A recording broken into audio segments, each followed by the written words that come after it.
Good morning student.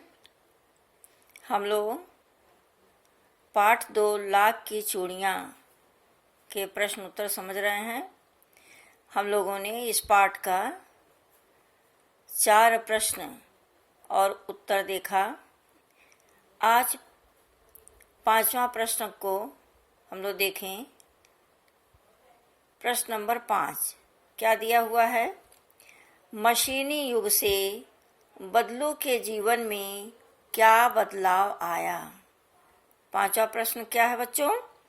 मशीनी युग से बदलू के जीवन में क्या बदलाव आया? उत्तर देखो। मशीनी युग के कारण बदलू का सुखी जीवन दुख में बदल गया। गांव की सभी स्त्रियां कांच की चूड़ियां पहनने लगी थीं।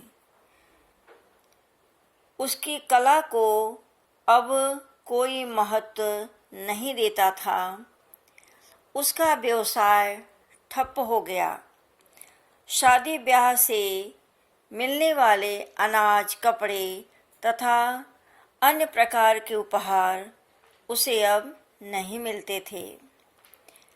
उसकी आर्थिक स्थिति बहुत बिगड़ गई, जिससे उसका स्वास्थ्य भी खराब हो गया।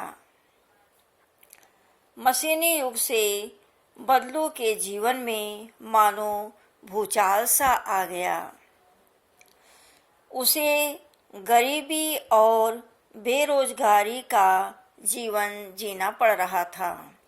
बच्चों, आप लोगों ने देखा मशीनी युग से बदलू के जीवन में क्या बदलाव आया कि उसका लाख की चूड़ियाँ जो वो बनाता था उसको अब कोई नहीं पसंद करता।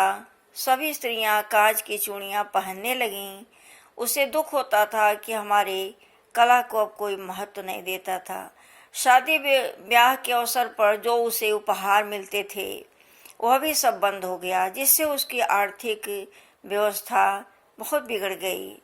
जैसा कहानी में आप लोगों ने देखा कि बदलू को खांसी भी आने लगी थी, तो उसका स्वास्थ्य भी बिगड़ गया। अब हम अगला प्रश्न देखेंगे।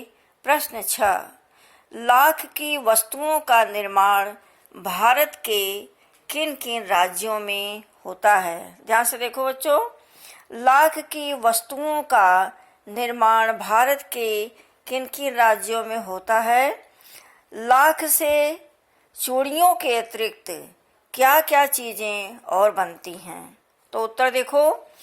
लाख की वस्तुओं का निर्माण सबसे अधिक उत्तर प्रदेश, राजस्थान, कर्नाटक, मध्य प्रदेश आदि राज्यों में होता है। समझ में आया बच्चों? लाख की वस्तुओं का निर्माण सबसे अधिक उत्तर प्रदेश, राजस्थान, कर्नाटक, मध्य प्रदेश आदि राज्यों में होता है। लाख से चूड़ियों के अलावा मूर्तियाँ और सजावट की वस्तुओं का निर्माण होता है। तो समझ में आया? लाख की वस्तुओं का निर्माण भारत में किन किन राज्यों में होता है? उत्तर प्रदेश, राजस्थान, कर्नाटक, मध्य प्रदेश आदि राज्यों में होता है। इससे चूड़ियों के अलावा मूर्तियाँ और सजावट की वस्तुएं भी बनाई जाती हैं। अगला प्रश्न है। अब हमने पूरी कहानी पढ़ लिया, तो कहानी के बारे में प्रश्न है। इस कहानी से हमें क्या संदेश मिलता है? जो हमने कहानी पढ़ी उस कहानी से हमें क्या संदेश मिला? ध्यान से देखो। यह कहानी हमें यह संदेश देती है कि मशीनी युग में हमें हाथों से बनी वस्तुओं को भी अपनाना चाहिए। समझ में आया? यह कहानी हमें यह संदेश देती है कि जो वस्तुएं हाथ से बनती हैं उनको भी हमें अपनाना चाहिए, उनका हमें निरादर नहीं करना चाहिए। जैसा कि बदलू के साथ हुआ, लाख की चूड़ियों की कला का अपमान हुआ। बिल्कुल लोगों ने लाख की चूड़ियों को नापसंद कर दिया। तो यह संदेश देती है कि मशीनी युग में हमें हाथों से बनी वस्तुओं को भी अपनाना चाहिए। लोगों को अपने पैतृक व्यवसाय को बंद न करके नवीनीकरण द्वारा उसे आगे बढ़ाने का प्रयास करना चाहिए। जैसा तुमने देखा कि बदलू ने अपना कार्य बिल्कुल बंद कर दिया, उसको बंद नहीं करना चाहिए था, उसको नए तरीके से और सुंदर ढंग से उस काम को आगे बढ़ाना चाहिए था उसको, लेकिन उसने यह काम नहीं किया, जिससे उसके जीवन में उदासी, निराशा और आर्थिक अभाव उत्पन्न हो गया। तो यह कहानी हमें यह संदेश देती है कि हमें हाथों से बनी वस्तुओं का भी सम्मान करना चाहिए और जिसका जो पैतृक व्यवसाय है उसको बंद न करके कुछ नए तरीके से वो काम करना चाहिए, जिससे समाज में उसकी मांग हो सके। समझ में आया बच्चों? 3 प्रश्नों के उत्तर तुम जरूर लिखना। अब तुम्हें कुछ होमवर्क दिया जा रहा है जो तुम्हें स्वयं से करना है। देखो लिखा है, स्वयं से लिखो। प्रश्न 8 तुम लिखोगे, बदलू कौन था, वह क्या करता था।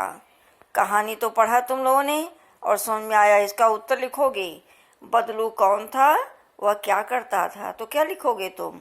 बदलू मनिहार था और वह लाख की चूड़ियां बनाने का काम करता था। ठीक है। प्रश्न 9 लेखक को किस घटना से बदलू का ध्यान आया। समझ में आया? 10 वर्षों के बाद जब लेखक अपने मामा के गांव लौटा तो उसके साथ वह बड़ा हो चुका था, वह बदलू को भूल सा गया था, लेकिन ऐसी कौन सी घटना हुई जिसके कारण उसे बदलू का ध्यान हो आया। तो तुमने इस कहानी में पढ़ा है, जब उसके मामा की लड़की बारिश के समय में आंगन में फिसल के गिर गई तो उसके हाथों में जो कांच की चूड़ियाँ थी वो फूट गई और वो धंस गई, जिससे उसका खून बहने लगा। तो उस घटना से लेखक को बदलू की याद हो आई। तो इन दोनों प्रश्नों का उत्तर इसी तरह से लिखा जाएगा। ठीक है बच्चों। अब हम नेक्स्ट डे कुछ और प्रश्न उत्तर के साथ मिलेंगे। Thank you student.